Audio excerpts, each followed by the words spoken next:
I think you make a very strong case. But the fact of the matter is that in 1983, the Eighth Amendment was introduced into the Bunreacht na hÉireann, the Irish Constitution, by the Irish people. And that was a guarantee to the right to life of the unborn. There were 3 referenda after that, and in each case, in each of those referenda by the people, not just by any parties, the people decided to keep that reference in the Constitution. Sorry, Count Corner, that's completely. People did not vote on the They voted on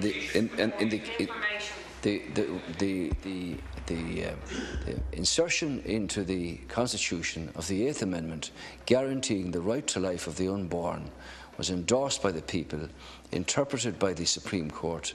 We legislated for that in respect of the Protection of Life Bill in the period of the last government.